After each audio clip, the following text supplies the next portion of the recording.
I think we're recording now. All right.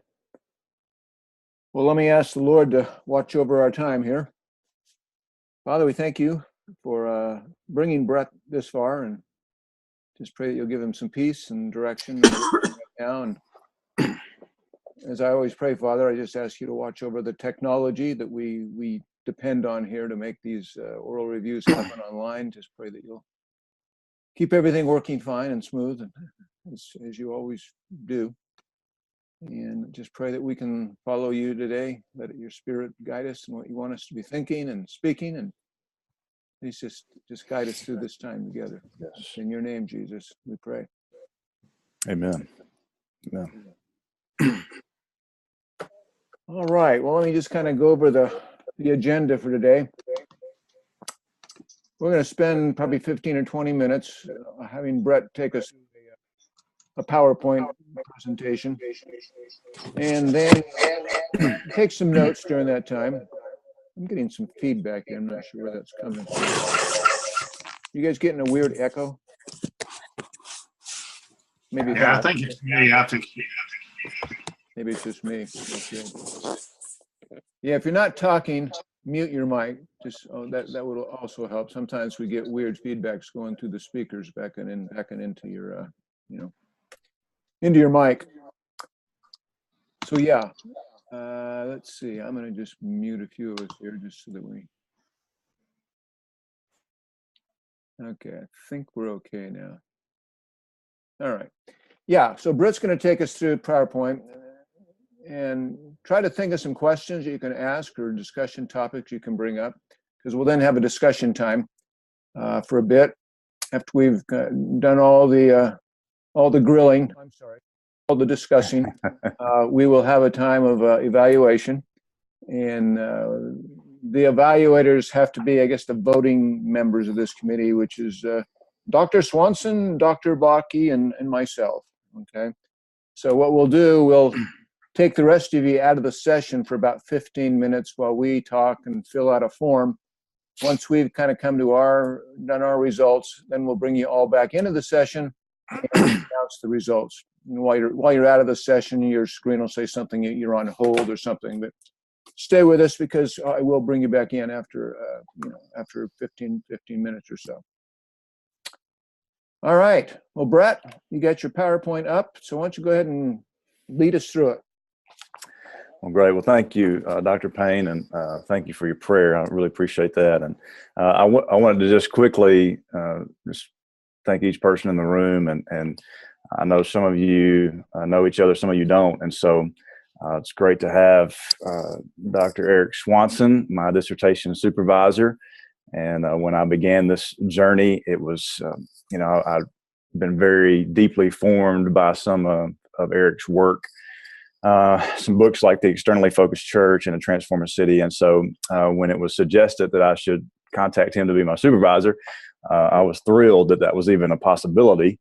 And he graciously accepted that. And then I wanted to just not have some phone time with him. I wanted to share some face-to-face time with him. So I got to go out to Boulder, Colorado, where Eric is, and spend a day with him. And he drugged me all over the place, and we got to go hiking. I got to go to stay in his house, and Eric, I'll just tell you, that was one of the most special days that I've had through this process, and I really appreciate your time there. So my second reader, Dr. Lowell Bakke, I have just been blessed by Lowell in many ways, and I got to meet him on a few occasions, most recently in Fresno, California, I think he mentioned a moment ago. And I have not had the chance to meet any other of the Bakke siblings. And so I consider it joy to know Lowell and to have spent some time with him. Every time I hear him speak, he always speaks life into me, and I'm grateful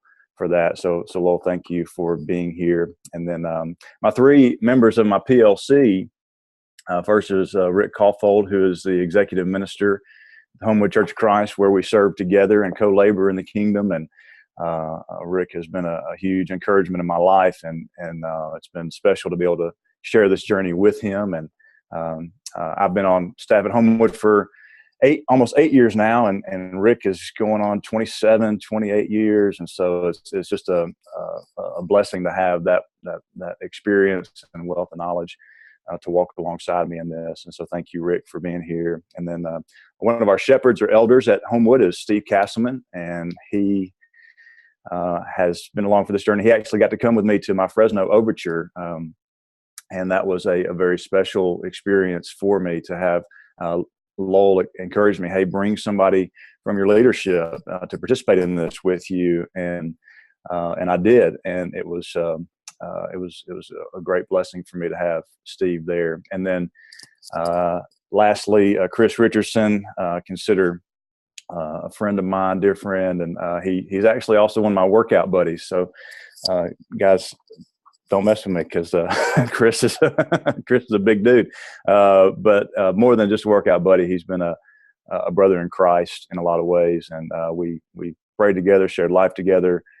He's actually a bivocational minister, so he's a part-time minister on staff. He's also a full-time employee at a marketing company, and does some other things as well. So anyway, grateful to have all of you guys here in this room, and what you mean in my life. And I really believe, and I'll just start before I jump into the PowerPoint, I just really believe that God's hand was in me choosing Bakke Graduate University. I stepped into the preaching or pastor role in 2011 after several years in the insurance business, and I made a conscious commitment my first 2 years in the preaching role, not to pursue higher education. I wanted to spend that time getting to know the congregation better, and just be available and love them well. But after 2 years, that calling to pursue a higher degree just kept scratching, and actually was able to speak with one of our missionaries from Rwanda, Matt Miller, who's also a student at BGU. And Matt was just explaining to me the program, and it fell in line with what I was looking for. And so through some prayer and seeking God's favor, he opened up the door to Bakke Graduate University. And so 5 years later, 5 wonderfully challenging years later, here we are. And so I will now say I really can't imagine a life or my ministry without the training and the experience that I've received from BGU. Because the lens that I now see my church through, and the lens that I see my community through, it's night and day from what where I was 5 years ago. So with that, we'll jump into the PowerPoint. As you can see, the title of my project was Becoming an Inwardly United, Externally Focused Church Through Community Collaboration, Racial Unity, and a Theology of Work. And I am a candidate for the Doctorate of Transformational Leadership with an emphasis on organizational transformation. And the objective, if I can move around here, there we go. The objective today is just to share research findings on how, through a process of discovery, this project focuses on a local church body seeking to engage their city through community collaboration, racial unity, and a theology of work. And the project issue, or the problem that I dealt with, addresses the problem that as a church, the 843 members of the Homewood Church of Christ, located in Birmingham, Alabama, live in a paradigm that can easily default to being internally focused on the members and programs that make up this local church, instead of being rooted in a gospel-centered vision that compels a holistic, externally focused engagement, seeing the work of God in all things. And so this has really been a paradigm shift in many ways for, I believe, for us as a church family. I've ministered here for the past 7 years in the preaching role. And just a brief history and background, the Homewood Church of Christ on paper has been around since the 1950s, early 1950s. And by the 1990s, it had become one of the largest churches of Christ in the state of Alabama. And I was not here during that time. Actually, 2 of my PLC members were Rick and Steve, but this was before me. But my understanding is, through my research, is that it was a robust church, particularly known for its teaching on God's grace, which in churches of Christ was not necessarily something that we were known for at that time. I will say by God's grace that is changing, and I believe has changed in a positive way. But in the late 90s, early 2000s, there was a few factors that led to several people leaving the church, our church, and it really splintered and I believe scarred Homewood in some ways. But by God's grace, he was not finished with what he was doing at Homewood. Cut the membership, and I would say maybe even about half. And my wife Lainey and I, we dropped into Homewood in 2005. So this was a few years after a lot of those events had transpired. And in 2010, I came on staff. And it's not very often, I joke, it's not very often that you get to date your congregation before you marry them. But we had the blessing of being able to really date and court our congregation and get to know them. And so we already had friendships and relationships, and they didn't know me as, the minister or the preacher. I was just Bret. And so that was a huge blessing for us for God to set up, that path for us. And in 2012, after I'd come on staff, in my opinion, we just began dreaming again. And it was out of that prayerful journey that came our mission and vision. And so I think it's a very important part of our background is, this mission and vision. And we believe that the mission of every church should be the same. And that's from Matthew 28. And that's to Jesus says, go and make disciples of all nations, baptizing them in the name of the Father, Son, and Holy Spirit, teaching them everything I've commanded you. And then surely Jesus says, I'll be with you to the very end of the age. And so this idea of making disciples is really, Jesus's plan and idea. And so we believe that should be the mission of every church, but, how a church does that, can look differently. And so the way that we've chosen is that we exist to make and grow followers of Jesus who love, connect, and serve. And so this is really, it's our mission. It's our process. It's really a simple church kind of model from Rainer and others, and so love God, love the world, serve the world, and so these words though, love, connect, serve, just mean a lot to us more than just three nice words on the wall. And so that was crafted and developed back in 2012, and then out of that conversation kind of naturally flowed as we were praying about, okay, what does the legs of this look like? Out of that came our Vision 2020 plan. And this comes from Acts chapter 1:8. You'll receive power when the Holy Spirit comes on you, and you'll be my witnesses, Jesus says, in Jerusalem and all Judea and Samaria and to the ends of the earth.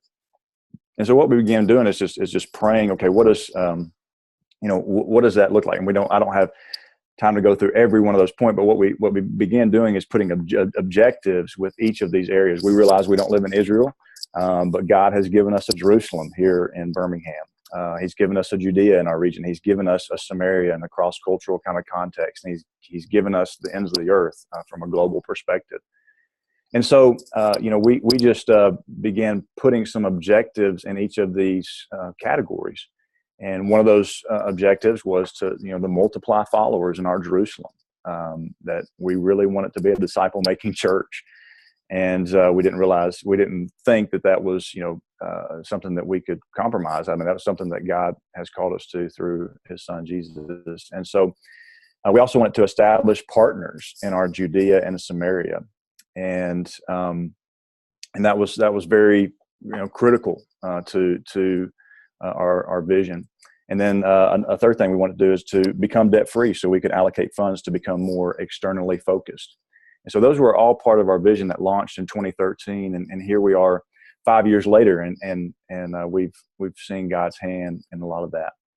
Our audience, the audience for this project includes the leadership and the membership that make up Homewood Church of Christ. And in addition, the project's findings, proposals, and proposed solutions are intended to inform and influence the community partners of Homewood Church of Christ. And likewise, this project will be helpful to other churches seeking to become more externally focused disciple makers in their community.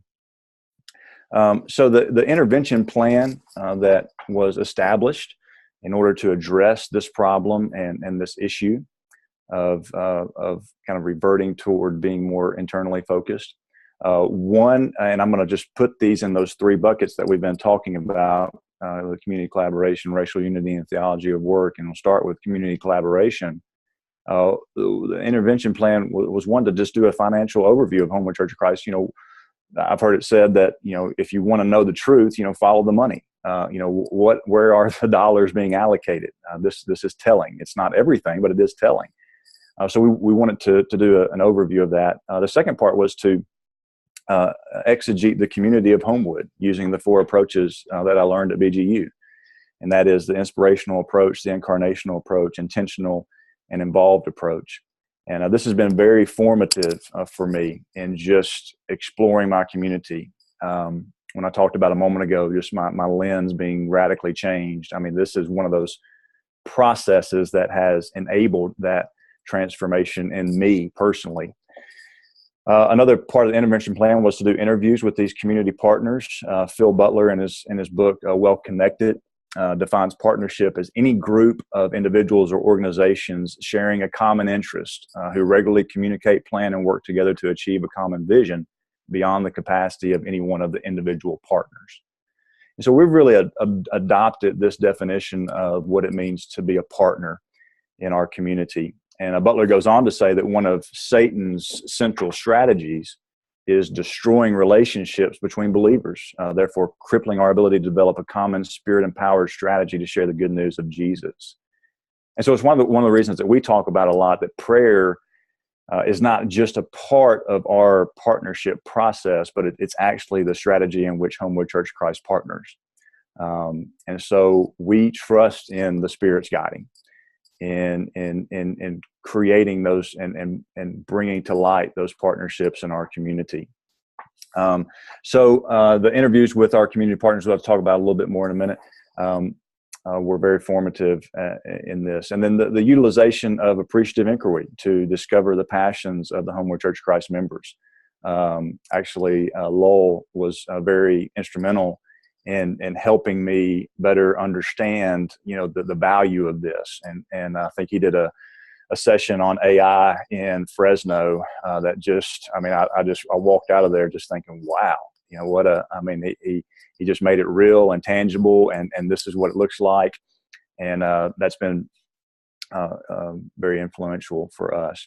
So moving on to racial unity, the intervention plan for this strategy was, one, I did a sermon series on oneness from John 17, and just looking at kind of the gospel centeredness of unity and what it means, particularly in the area of race. And one of the things that we said is that, you really can't talk about the realities of racism until you're ready to enter into that with gracism.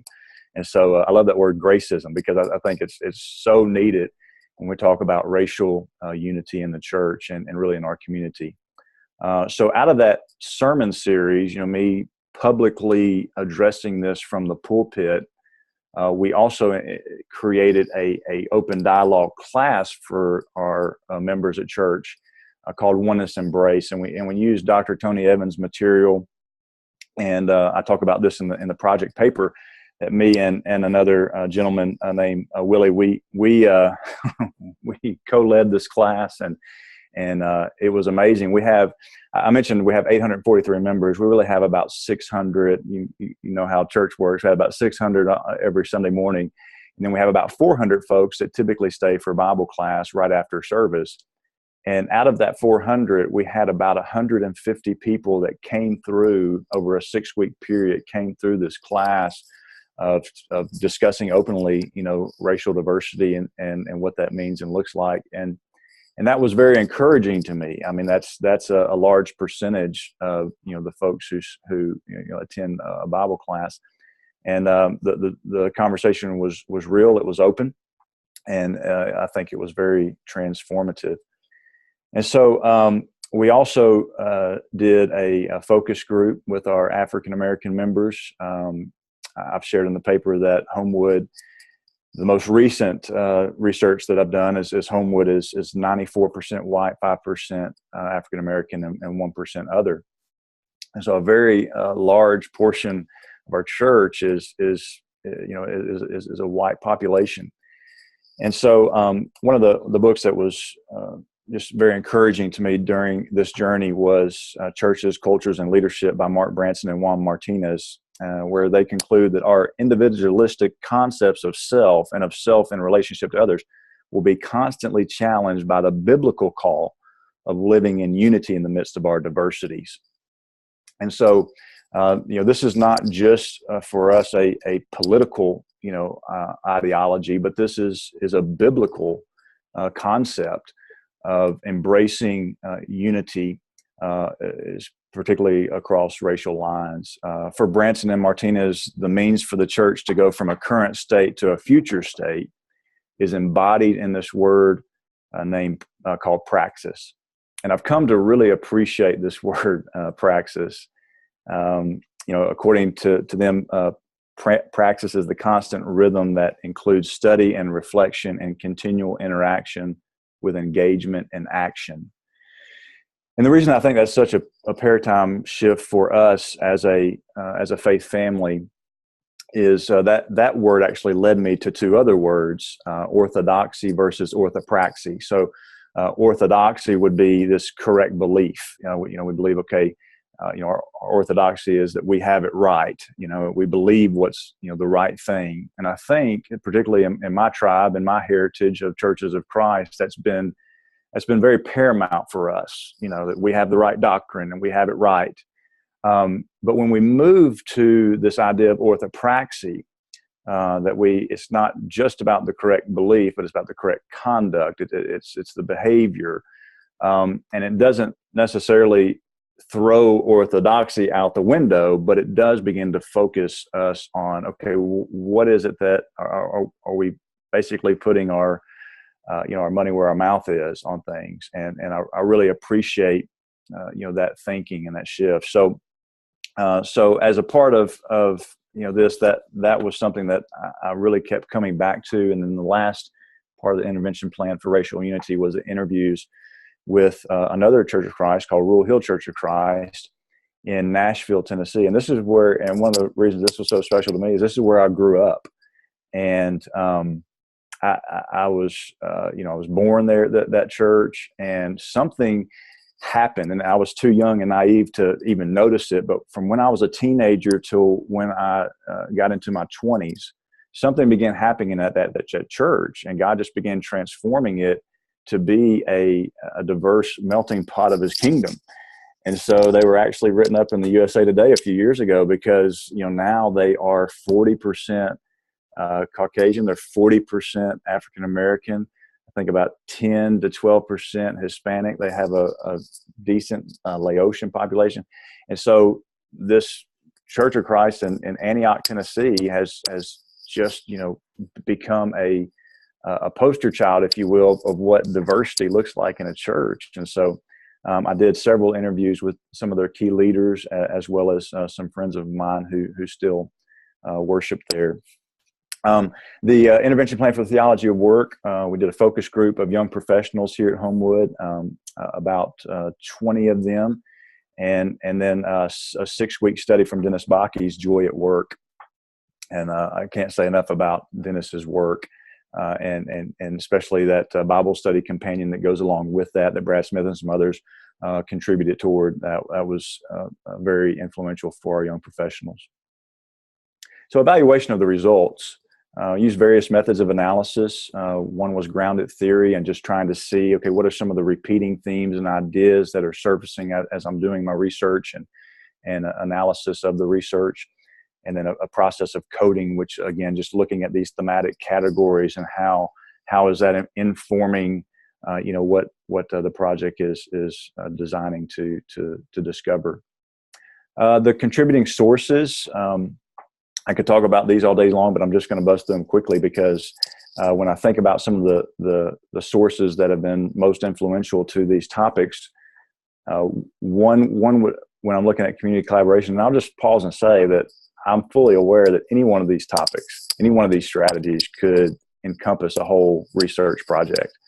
And so I knew I was diving in pretty deep when I decided that and felt called to embody all three of these into one project, but I could not escape it.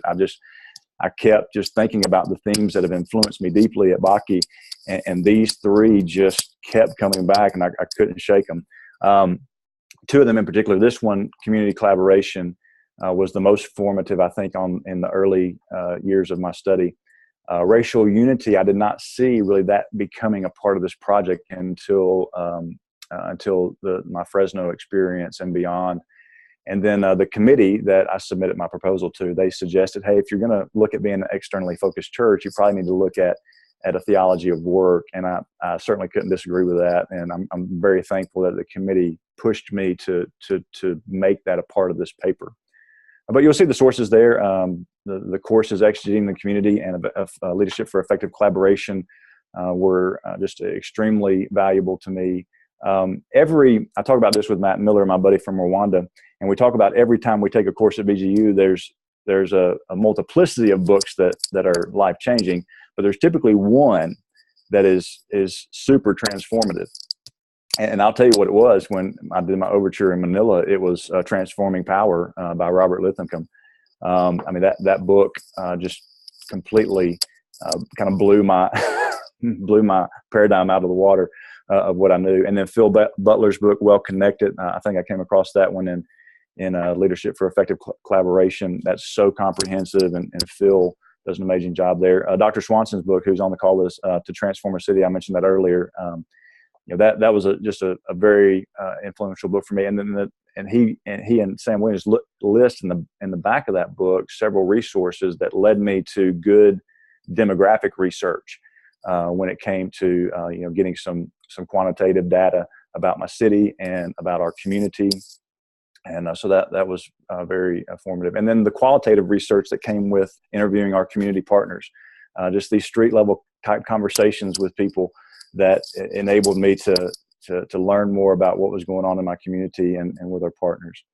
Prayer walks, I mentioned the posture of prayer that we have taken, that inspirational approach, and then the biblical theology of shalom. When I began to discover that shalom was more than just peace, like that, it is peace, but it's so much more encompassing. It really began to shift my thinking in what the community was supposed to look like, and my involvement in it, and our church's involvement in it. And then the overtures, I can't say enough about Manila and Fresno. Those were life-changing experiences. Some sources for racial unity, again, the overture in Fresno. The literature review on race, Lowell and I talked in Fresno, and he allowed me to do a project on racial unity. And the plethora of books that I was exposed to during that project were, and I've listed all those in my paper, were very formative. Interviews, again, that qualitative research from members from Homewood and also members from Rural Hill were influential. Sources for theology of work, again, Baki's Joy at Work material, just understanding a biblical theology of work. And I'm always amazed every time I revisit the creation narrative, how much theology is in those first few chapters of the Bible. God's design, God's creative intent, that work was intended to be good, that God is a worker, and he, as image bearers of his, made us to be workers as well. So all that, those sources were valuable. Interviews through the sermon series, the other 6 days. I did a sermon series called The Other 6 Days, and I actually went, I called it Take Your Preacher to Work Day. And so people actually took me to their places of business and let me experience what they experienced. And it was a bonding thing, I think.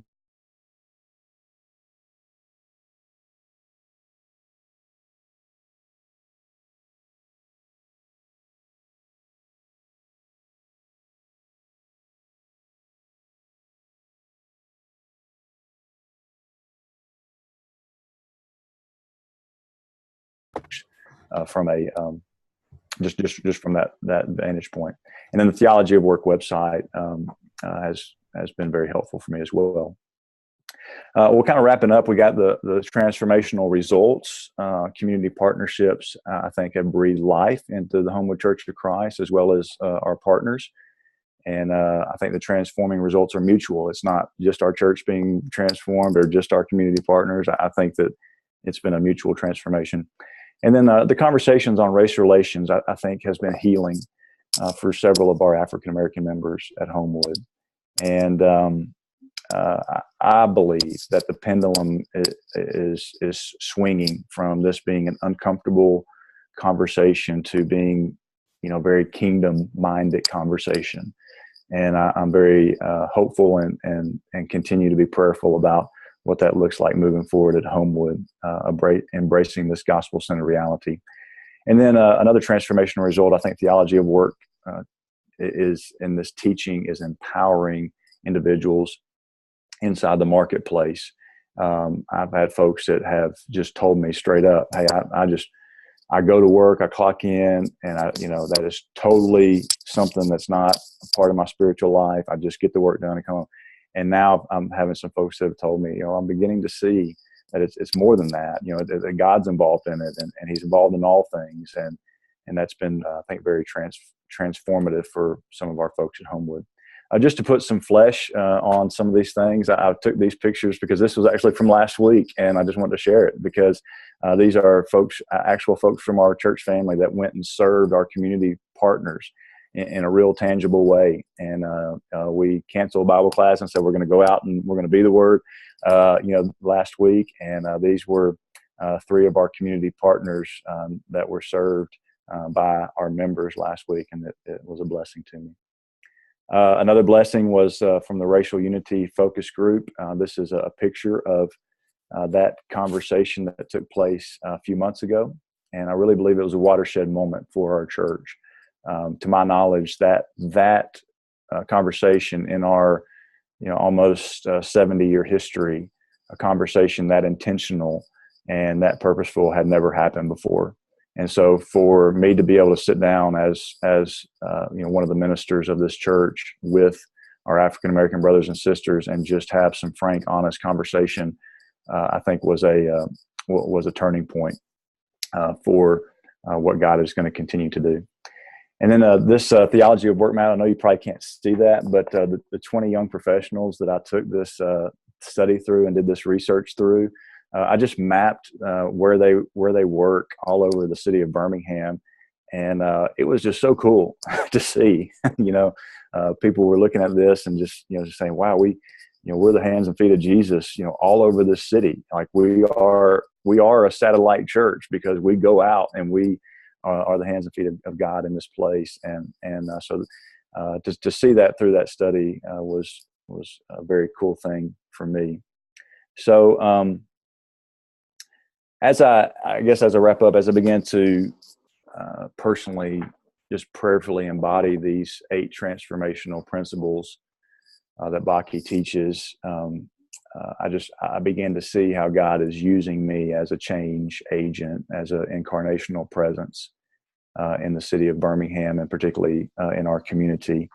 And matter of fact, I've seen how this is even moving beyond our community. I had the opportunity a few months ago to go and speak to a church in Paducah, Kentucky. We got some family there, and I went to speak to them, and I shared with them a message about theology work and a message about exegeting their community, and just showed them how to do that. And some of them, they've never heard anything like that before, and it was very cool to see that. And then I'm gone and taught some of this material at the university that I went to undergrad and got my master's at Lipscomb University in Nashville. And I've been very blessed by the conversations there and well. So in closing, this labor of love is, I just believe, producing ripple effects in the kingdom. And my honest prayer is that really that my best work, our best work, is yet to come. So thank you. Okay. Thank you, Bret. Very helpful. We need to spend a little time now just kind of thinking about what Bret has told us and asking questions for clarification, thoughts, topics that you'd like to bring to the table. So I'm going to just be quiet for a bit and people can just jump in as you feel so led. So go ahead.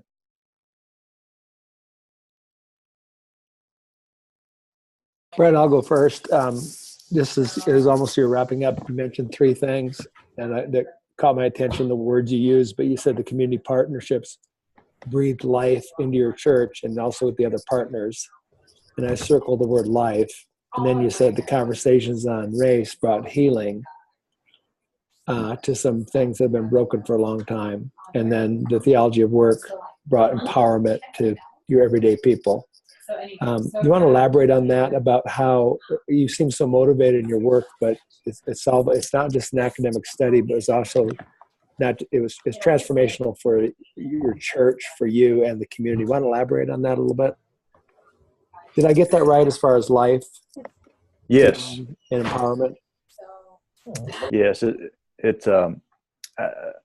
I think that, through each of those different strategies or venues, that there's, God has used each of them in different ways. I think that the breathing life into, there's just been, the word says that, where there's no vision, the people perish. And I think that this vision of community and getting, kind of beyond ourselves has really, there's just an energy that you can't define or put words around with people. You see, we have an event that Chris, who's on the call, who has been just very instrumental in forming this backpack giveaway every year, where we're opening up our doors and just having the community pour in and giving away backpacks and school supplies and medical screenings and all this stuff. And our congregation has just, they just come out of the woodwork to say, yes, I want to be a part of this, and I want to serve, and I want to get involved and roll my sleeves up. And so I'm thankful that we have a church that's not, it's not that our church was unwilling, to be involved in the community. There was maybe a lack of on-ramps. I think Randy White uses this word, and it's become a part of our vocabulary. How can we create on-ramps, for people in our congregation to be a part of the shalom in our community? And I think that has really been transformational in a lot of ways. And so, definitely it's breathed that life.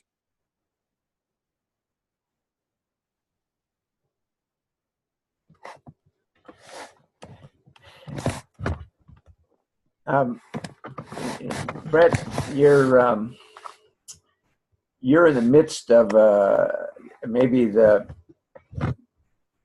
context that is the most monotheistic sort of mentality in the country, or one of them, and you're trying to open that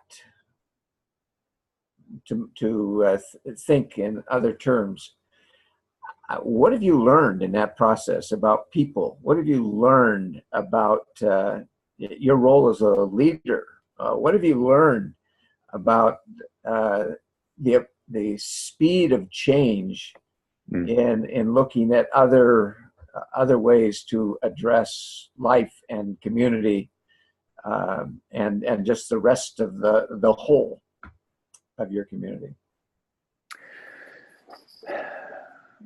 Well, one of the things that I've learned about people is I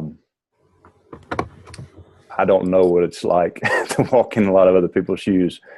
And, I've certainly, again, going back to those street level conversations, that's been a real game changer for me to see that. Particularly the conversations on racial unity, because there's so many complexities and so many nuances to that conversation that we really, as brothers and sisters in Christ, have to enter into that again with grace. And I have had some folks that have come alongside me, been very gracious when I don't know the questions to ask, or I don't know the terminology to put around things. That's been very helpful to me. I would say one of the things I'm learning as a leader is just how God has gifted me with the opportunity to create even just a little bit of vision, to earnestly seek God first for that vision, and then to be able to be that individual who can hold the hand of the powerful and the powerless, and say, hey, come on, let's walk together.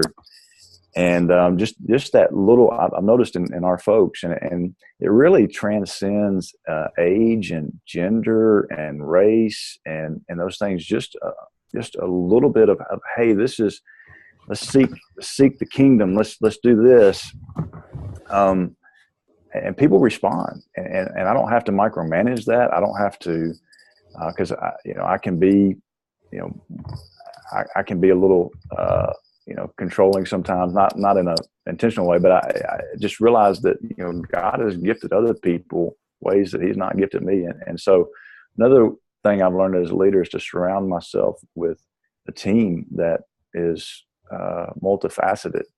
There's things that Chris can do on this call that I'm just not very good at, but there's things that Rick can do, that I can't, and Steve and so many others that are on our staff. And so to continually be investing in a pipeline of leaders has been something that I've learned is it's not the buck can't stop with me. And that's one of the things that I've been most excited about these community partners. I was a salesman in the corporate world, and so I knew how to create, establish relationships and network and that kind of thing. But what I've told my staff, all along this journey, I was like, if I'm the only one that is connected to these community partners, it's not going to last. It's not. And God has raised up, others that we're actually bringing an African American on staff in a couple months, and he's going to be a community partner advocate, and he's already established relationships with these partners, and I love that because it's giving power away, and if I could sum up the learnings from my Baki experience, that's one of the key factors to what I've learned. Can I ask you another question? Yes. Concerning Eric?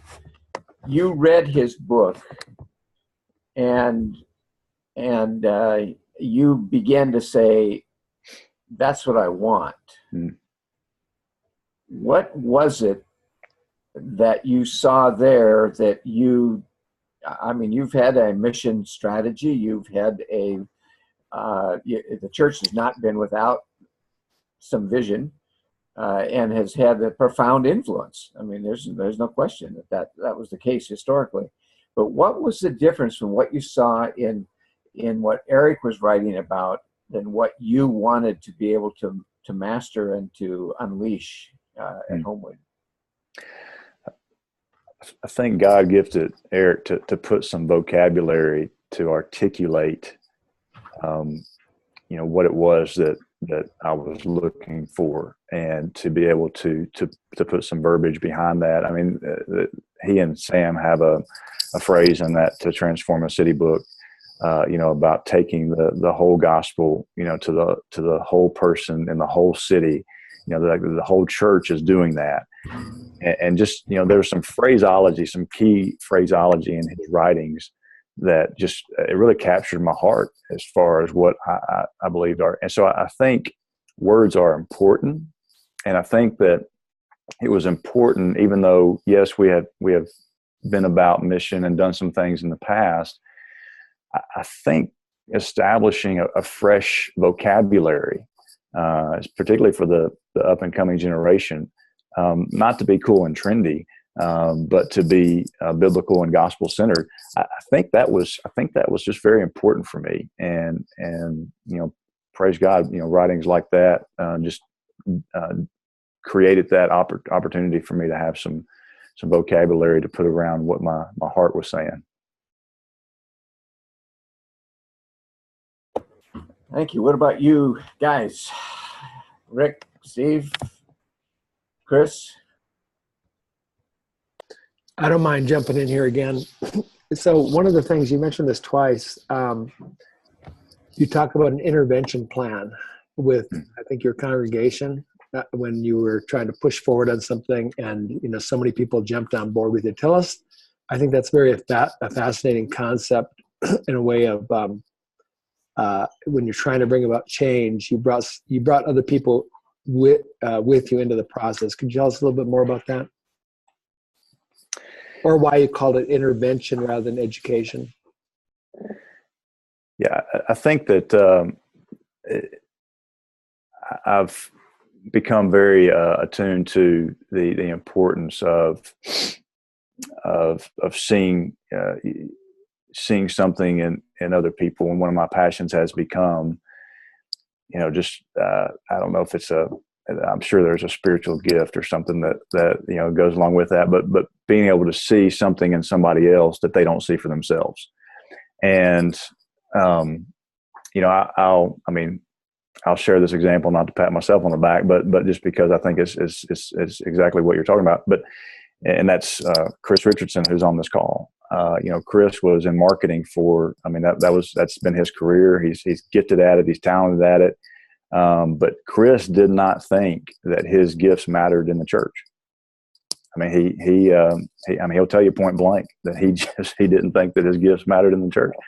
And it wasn't until we were going through kind of a process of discovery, and he began to realize that every gift that you've been given is a gift for the kingdom. And it was like a light switch just went off in Chris's heart and soul, and so being able to intervene in people's lives in that context, and to draw out and say, look, no, you've been thinking about this way, but this is how God has wired you and designed you, and I want you to see that this is what He has for you. And so I don't know if that answers your question, but that's been that's been so critical to what we've been doing at Homewood, and seeing that in people.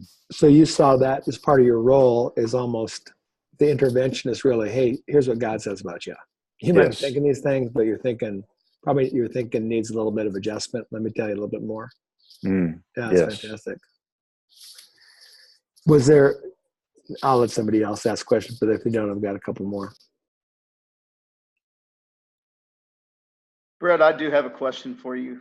Actually, I have a couple, but I'm just going to ask one right now. I applaud your inclusion of Coates' book review.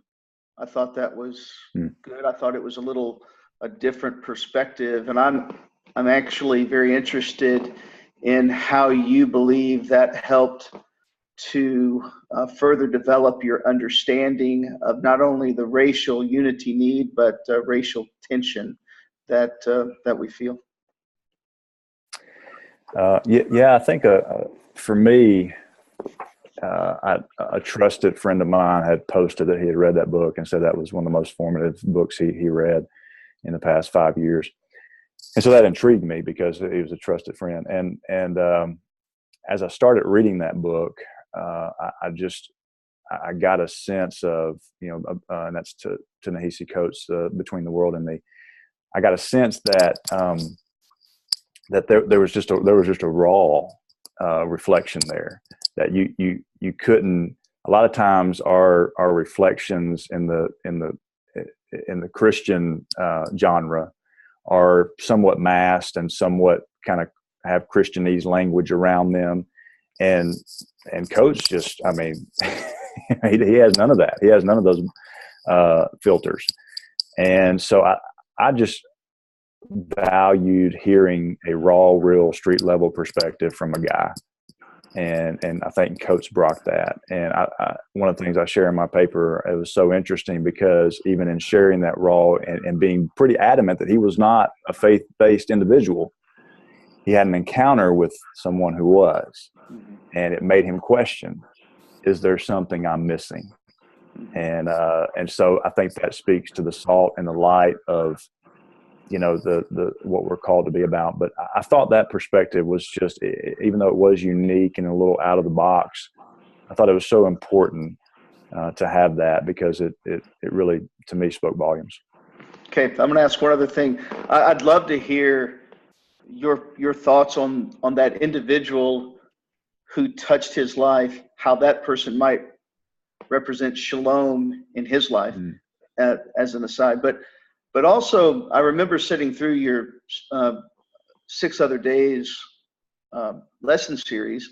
But as I read your paper, and I listened to your study, Take Life, I wonder back and I try to think, were you able to participate in these 6 Other Days in a racially diverse manner? In other words, were some of those young professionals, did they represent any diversity within Homewood? And then secondly, were any of them community partners, such that the whole study would have been actually embodied in those 6 Other Days? Wow, that's a great question, Steve, because I've not really thought about the convergence of all 3 of those in that regard. I would say that I believe I had 2 African-American young professionals come through that theology of work study.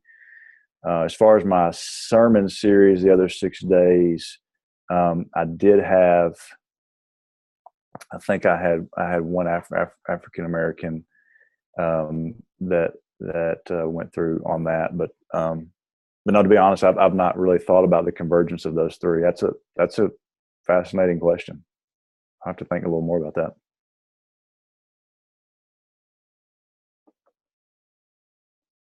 It's good. Bret, just thinking about as you began to enter into this entire study, at that particular time, there were a lot of things raising issues or opportunities raising their head. And I know we kind of explored a couple of them, but what is it that caused you in this particular direction of investment and study? What caused you to choose to go this way as opposed to some of these others that were beginning to do that? And then I've got a follow-up question to that. Yeah, I think, I don't want it to be a cliche kind of response, but I really the Spirit's leading in that. I mean, it just was those 3 things. Again, the community collaboration early on. After I got back from Manila, I mean, that was paramount. I was like, this is something I'm going to be about. But again, with the racial unity and the theology of work, I can't really describe the Spirit's leading and just saying, hey, this is something that we need to talk about and focus. I will say with the racial unity, I mentioned this in my paper, that I was on vacation, and that night that the police shootings happened in Dallas, I woke up 2:00 in the morning, and God, it was not an audible voice, but it was pretty darn close, where he just said, you have to talk about this. You don't have an option anymore. And that's kind of birthed the Oneness series, and then birthed the trajectory, I think, of talking about racial unity. And God just wouldn't let go of me on that. And then, the dissertation committee, or the Holy Spirit on the theology of work. I don't know what the difference is, but well, just kind of the follow-up to that one. And again, I applaud, whether it was the dissertation group or your committee or the Holy Spirit. However, I applaud the fact that you were willing to listen to that and go in that direction. Any thoughts of where our work in this process of racial diversity, of where it can go in the future that would expand beyond just a racial climate? Yeah, I think, And I'm thinking in terms of lifestyle selections. mm-hmm. Yeah, I think that we're not coming to this place. I think in our society, we're already in this place of, just, the diversity that we're surrounded by is really, and I think Eric talks about this in his book, since even talking about the kind of the flip that's taken place, that, more people are living in the cities now. And since 2007, you have this convergence on the city, and God is flipping the script, where he said, go to the nations. Now he's bringing all the nations to us. And so, what do we do with that? I think Ray Bakke asked that question. And I really believe that yes, I think when we are intentional about focusing on gospel-centered conversations, that will encompass all of these things, all these complex issues and complex relationships that we're going to find ourselves in moving forward, that we no longer are willing to just insulate ourselves, but we're willing to engage, as witnesses to what God's doing in our communities. So.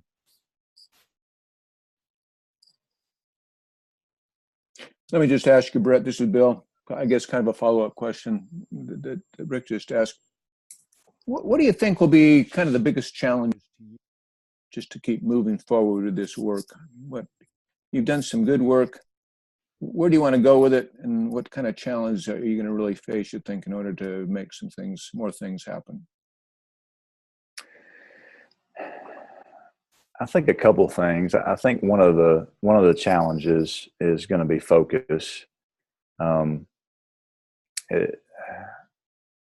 think it's challenging for a church family to be spinning several plates at once. Mm-hmm. And so I think having the wisdom and discernment to spend seasons of concentrated effort and that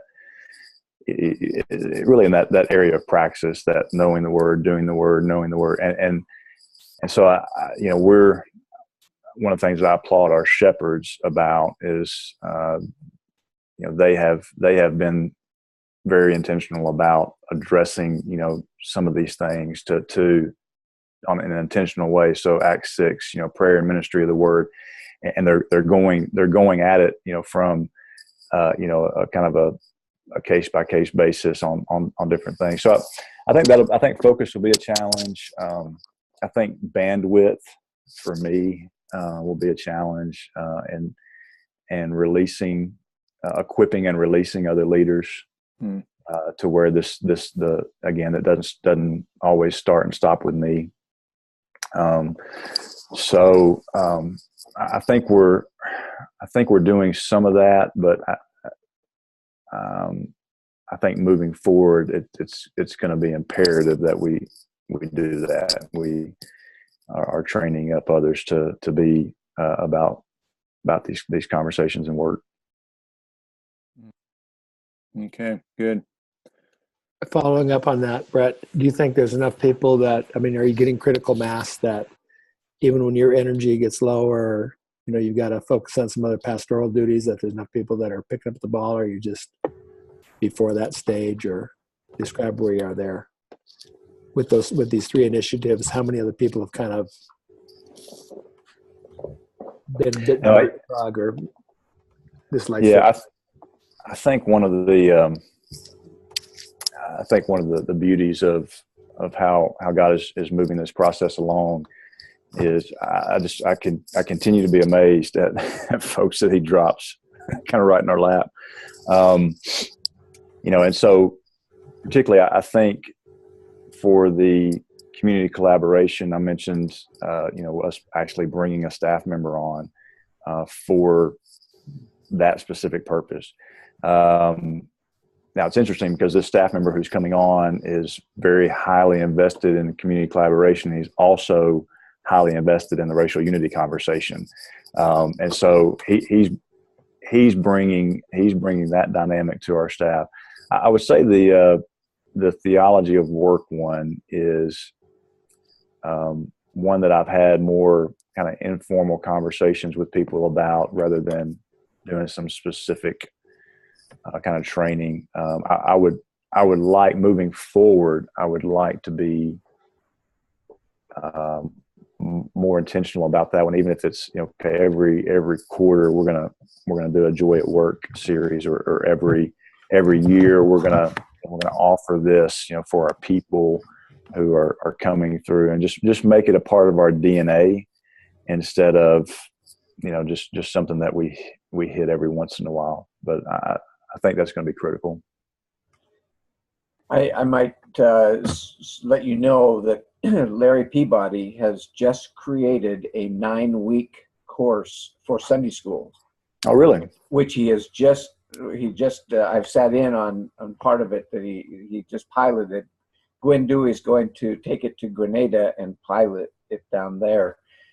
But it would be the kind of thing where if you had 2 or 3 people from that 20 that you trained, who they could take this, and it's great. I mean, all of the resources you saw in the Theology of Work course are all there, and they would have all access to all of that stuff and would be able to lead this. It's a discussion deal, but I could see that happening with you, that your church would, you have that 20 people there, and they could turn that into a really significant thing ongoing from your biblical base that you want to work with. That's so good. I'm writing that down. So Bret, I'm sorry. So Bret, I guess this is along those same lines, but I was very interested in something that you talked about from this book by Butler. Talks about time component. And you tended to agree with him that there's busy schedules, and there's everybody's busy and there's little time. Of course, I haven't read the book, and so I'm going to ask you, did he speak to, or do you have some idea about, instead of just looking at microcosm of time, day-to-day time, more of a continuum of time in terms of fruitfulness, such that might be something that encourages or captures the heart of somebody who would pass the baton on, instead of the fruit having to be realized? Because me being able to walk with you a lot more closely than these others, you even stated in your paper the frustration of being able to handle, because you are the contact with all the community partners. So I'm interested in your talk about time as a microcosm versus looking at it, and maybe what Butler said about it in terms of more of a continuum toward this concept of seeing the fruit. Yeah. And I'd say, I guess if I understand that, I think we have a real opportunity to see this as a not just a blow in and blow up and blow out approach, that we're gonna and I've really tried to adopt that personally, because I want to be the change that I want to see, and so if I can, for me as a incarnational agent, if I can, embody the behavior that I think is necessary for us to move forward, I think more folks are prone to jumping into that continuum, to being involved in that. And I really already I've seen that in the past 3 years, 4 years. It's already happening, and I think that we're going to have to, continue to look at the longevity. I don't think we. It's one of the reasons that when we talk about community partners and we talk about different relationships, I don't want to jump into something just because it's the next cool thing. I mean, I think we really have to be, people who are discerning. Okay, what are the relationships that are going, that God is calling us to be most. So I think that's going to be a challenge, though, that we're going to have to really just step back and say, okay, because the reality is, if we've got 5 very good community partners right now. Well, if tomorrow that went to 15, what would that look like? And how would we participate in those partnerships? So, if that doesn't answer your question, ask it another way. But does that speak to that? No, it did. Thanks for sharing.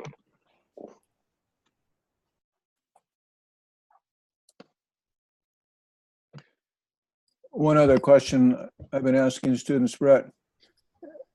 Since you've been at BGU, we really emphasize the issue of being, both a practitioner and a scholar.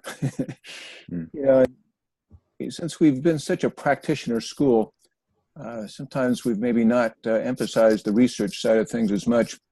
What did you learn about research, I think, just in terms of, as you had to gather the information for this project, and what did you learn in terms of skills, et cetera? Well, I learned that qualitative research, while fascinating, is hard to decipher sometimes, especially putting it in, because the numbers, the quantitative part, kind of makes sense to me. I've always kind of been a math guy, but the being able to, and this really happened also through that transition I had to make from doing book summaries for every class to doing a literature review. That was, and Lowell, in his wisdom, required me at Fresno. He said, okay, you're not going to do book summaries. You're going to do a literature review for this course. But that was very helpful for me because as I began synthesizing all that information and pulling it down into categories or themes, for me that was a steep learning curve. But I think it was one of the most valuable lessons that I learned through my Baki experience, is being able to begin to see these overarching, and I've even started doing that in Scripture, and that's helped me, see kind of broader strokes of themes in the Bible. So I think that's one of the key things that I learned through all the qualitative research, because I was very heavy on qualitative research in this project. Although I had some quantitative, it was primarily the qualitative. But I feel like that has empowered me and emboldened me to be able to do things like this, focus group kind of things moving forward. Even if it's not for grade, but it is just for kingdom fruit. So good, yeah. Just trying to start organizing information, thoughts into themes, topics, so you can begin to kind of integrate. It's interesting, I never thought about that idea of when you are doing a literature review that you're looking for themes, just like when you're going to do an interview. And same thing, like you say, when you're looking at the Bible, we pull out a concordance, we pull out a whatever, to look at themes, to look at topics. Yes, that's a good comparison. Well, what else, guys? Anything else we want to throw on the table? I would. I think your 3 topics. I've seen other churches who have been in dilemmas like this, who have, the pastor said, I've got to pick one, or, if I don't hear, I get it. If I'm not there, it's not going to happen.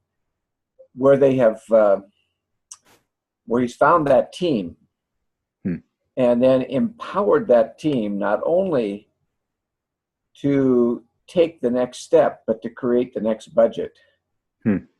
And the Dennis in Joy at Work and at AES never had a strategic plan, nor did he ever have a planned budget. He didn't have a director of the budget, as an example. The budget came to the AES, and it was a $8 billion cap company, where the teams that were doing specific projects created, this is what we want to accomplish in this given year. This is how we're going to do it. And this is the money that we're going to need to raise to get it done.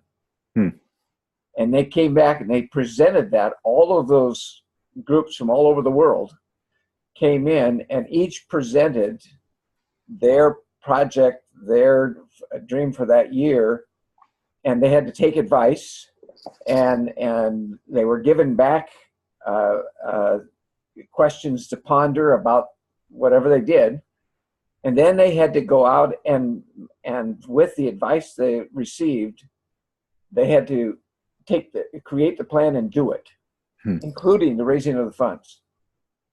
And the result of that was they went from 1,500 people to 35,000 people in a few years in over 40 countries of the world, and without any strategic plan and without any human relations department, HR department, because the people who had the passion had to take the responsibility. They had to build their team, and they had to learn to take advice. And when they took advice, they were given the responsibility, and the whole company stood behind them when they made the decision. So it wasn't the group that made the decision. It was the team who came with the idea, having taken the advice. Now they're saying, we're ready. We've taken the advice. We think this is what we should do. Here's the budget we've agreed on. Here's the process we're going to do it. And these 34 or 40 or group projects they had in a given year, whatever it was, the decision was not made by a small group, not by the board of directors, not by a committee. It was made by the people, and they were given the responsibility to design the project, to actually fund the project, and then thirdly, to implement the project. Which is why all over the world there are, there are actual plants that actually worked and can continue to work in that setting. But that was a mission strategy that Dennis says is very biblical. I mean, he said, that's how this is why he thought that churches seldom got things done, because a board made decisions. And the ideas came from somebody, but the decisions for money and where the money was coming from, it came from somebody else. And, it just didn't care. It didn't carry through. But what you told me, what you said, when your passion about the racial unity, and when you found that individual who had that passion, you shared with them. And he shared with you, there was something in your voice and in your writing and about that really came alive, because someone else caught it with you and helped you carry that load. If you can do that with the other elements of this, I would encourage you to give not only the opportunity but the responsibility for that group to go with, and for you to become the cheerleader and also the advice giver rather than a decision maker. Does that make sense? Yeah, that's really good, Lowell. I appreciate you sharing that.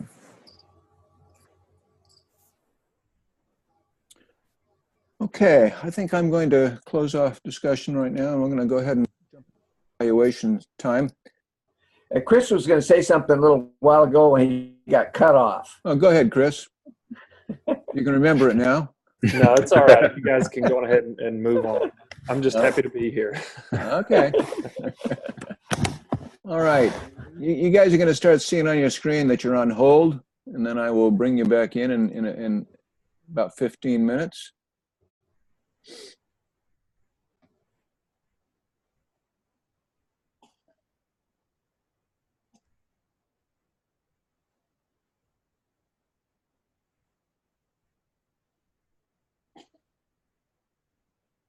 Okay. I think we've got everyone back in the session now. Lowell, go ahead and take the microphone. Well, Bret, we want to thank you for the work that you did on this, and for the heart you put into that work for all the way through the entire program. I mean, I read your papers from Manila and all the other places and such, and all three of us who've had you and worked with you have just so appreciated the spirit in which you did it, the quality of what you gave to it, and the work that you did in making it come to life. What you've written is, I mean, I told you I'm ready to come and move to Homewood and take part in this process with you. As a pastor, you made your church come alive in a very, very we're hero, but very, very clear fashion. And what you did in selecting your three themes and then putting them together is absolutely critical to our day-to-day, and I think you have great legs for going forward. I just want you to know that we have conferred upon you the role of Doctor of Transformational Leadership with distinction, my friend. It was a great job. Thank you. Amen. And Thank you so much. And, appreciate that. and I hope you guys let him go out with his wife and give him, give her the applause she needs. But in all seriousness, I'm proud that you were able to put together every course that you took, books that you read, conversations you had, and put it into a way that is palatable for the reader, for the person who loves the church, or for the person who loves work, or the person who loves the community, or the person who desires to be in leadership. I think you've done a great job. So for all of us, thank you. And, Amen. Yes. I hope your team agrees with you there, agrees with us, but you have a pretty unique example, and we're thrilled to have that. Thank you. I don't care what they think right now, so.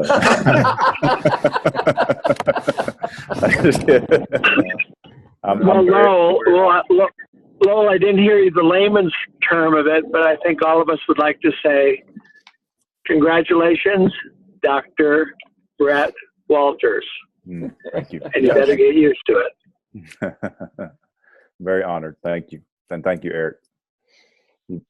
I will say from the observational side on this end of his work, he has been diligent in what he has done, sincere, and you're correct, transformational as far as what's going on in his life, but also in the life of this church family.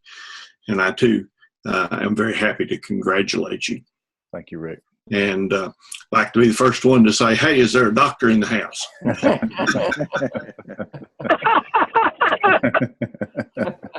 Yep. Well, I laugh. Well, there is today. My good wife is a doctor of pharmacy, so we've always wanted to be a paradox. And Paradox. That's good. Yeah. All right. Well, Bret, congratulations. Yeah, you've done some great work. Really appreciate just being able to see a little bit of it. On my part, I've been able to, get to know you just a little bit over the line, over the airways. And it's just been good to just see the work that you're doing there. And I think we agreed in our committee, the kind of work you're doing there really needs to be duplicated in a lot of other places. And we really pray the Lord's going to open up some doors. We thank the Lord that he's opening up some teaching areas for you to teach in, the colleges and possibly other churches. And so, pretty much just how we keep passing the word. Taking these things, as Paul says, and teaching them to other faithfuls who can then pass them on to others. We really see that you're doing that, and we just great to see that you're taking some of these principles that you learned through BGU and your classes and your time with the Lord, and you're growing personally. And it's that kind of a growth in you as a transformational leader that's going to give you the ability and the opportunities just to, bring transformation to a lot of other places. So congratulations, and we just continue to pray the Lord's blessing on you and wisdom as you move forward in this whole process. Bill, can I add one more thing and ask Bret one more question? Absolutely. Will you give me permission to introduce you to your neighbor who you do not know, or at least she does not know you? Andrea Mullins. Do you know the name Andrea Mullins? Andrea Mullins. She was the head of all the Southern Baptist Women's Book Ministry. And she's in your neighborhood, or Really? in your city. I'm not certain how close the neighborhood is, but she is part of our book team, and she's also the head of the Alumni Association that you were just forming of BGU. She's going to be the director of it. I would love to send her your book. I said book? Yeah. I would love, as an editor, for her to read what you've done and have you start a dialogue with her about what, it doesn't have to be done today or tomorrow or the next week, but what I think it's so unique in how can a white congregation, how can a large congregation make change in this deal. I'd love for her to read it and to introduce the two of you and let you have a conversation after she reads it to see what she might think. Yeah, I'd love that. That'd be awesome. Okay, she's neat. She's a really a fun gal, and I think you would her wisdom I think would be really helpful for you to think about. Oh, sounds like a great connection. I was afraid that she was my next door neighbor, and I didn't know her. No, she's only I think been in town for a little while, as she came in from somewhere else, and I don't know exactly where all that is. I just connected with her in a deal. We were talking about books the other day on our team that's trying to encourage people to go from dissertations to books. Mm-hmm. And she's part of that team. And anyway, I'll get that to her and go from there. Oh, that'd be great. If I could build on that connection, one of the things you said, Bret, is that, or Dr. Walters, is that when given the opportunities, that people always wanted to do this, but they never had the on-ramps. I was in a church in Canada this week as part of a consulting team, and it's a big church, but totally inwardly focused. They're thinking about reaching 1% of Edmonton, and it's so hard just to keep my mouth shut. Well, if you're at 0.5% right now, what are you doing with that 0.5% that if you doubled it would make any difference, And they don't even, they want to be like, they want to take their churches to the transformation you've taken your church through or are taking your church through, but they don't know how to do that. And I'm just picturing some type of very practical book because church transformation is incredibly difficult, But I think, when you just discovered people want to do it, they just need some on-ramps. Yes. And I think you've got a bunch of them. I was telling the dissertation committee that for you to put all three of those things together is kind of an eye-opener for me, that everyone, it's kind of like the three legs of a stool. You can work on community collaboration, but without racial reconciliation, unless people see their place in the workplace where they spend most of their time, which is actually more transformational than anything they do, as God's avenue for them. I think you've hit on a pretty good trifecta there. So, yeah, thank you, Eric. When you recover, let us help you do that. Yeah, I may start on that tomorrow.